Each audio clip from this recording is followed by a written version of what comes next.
দ্বিতীয় অধ্যায় রিসালাত। মুহাম্মদ সাল্লাল্লাহু সাল্লাম আল্লাহর প্রেরিত রাসূল। সূরা আল বাকারা ১১৯, আন-নিসা ৭৯, আর-রাদ ৩০, বনী ইসরাঈল ১০৫, আল-আম্বিয়া ১০৭, আল-আহজাব ৪৫, সাবা ২৮, ইয়াসিন ৩। নবীদেরকে মানবরূপী মাবুদ মনে করা কুফরি। সূরা আল মায়েদা ৭২-৭৪। নিজেদের দিকে নয় বরং আল্লাহর দাসত্বের দিকেই নবীদের আহ্বান। সূরা আল ইমরান ৭৯। রাসূল সাল্লাল্লাহু সাল্লাম সকল নবীদের মধ্যে উত্তম।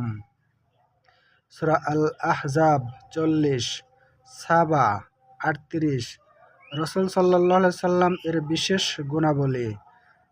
সূরা আত-তাওবা ১২৮, আল আম্বিয়া ১০৭, আল আহজাব ৪৫-৪৬, সাবা ২৮। আল্লাহর রাসূলের দায়িত্ব। সূরা আলে ইমরান ২০, আল মায়েদা ৬৭, ৯২, ৯২, আর-রাদ ৪০, আশ-শুরা ৮৪। রাসূল সাল্লাল্লাহু আলাইহি সাল্লাম হচ্ছেন নামাজীদের ইমাম। সূরা আন-নিসা ১০২, আত-তাওবা ১০৩। রাসূল সাল্লাল্লাহু সাল্লাম হচ্ছেন আল্লাহর তরফ থেকে নিয়োগপ্রাপ্ত বিচারক। সূরা আন-নিসা ৬৫, ১০৫। রণাঙ্গনের সেনাপতি আল্লাহর রাসূল সাল্লাল্লাহু আলাইহি সাল্লাম। সূরা আলে ইমরান ১২১, আন-নিসা ৮৪, আল-আনফাল ৫৭-৬৫। শূরা কাউন্সিলের প্রধান মহানবী সাল্লাল্লাহু আলাইহি সাল্লাম।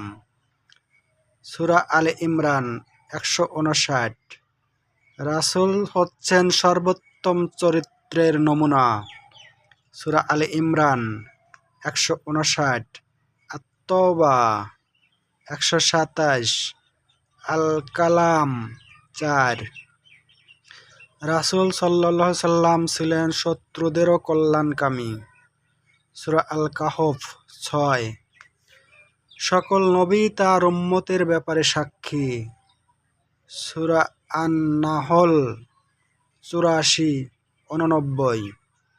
উম্মতে মুহাম্মাদী অন্য সব উম্মতের সাক্ষী। সূরা আল বাকারা ১৪৩। নবীদের নিজস্ব ক্ষমতায় নয় বরং আল্লাহর ইচ্ছায় তারা মুজিজা দেখাতে পারেন। সূরা আল আনআম ১০৯, আর-রাদ ৩৮।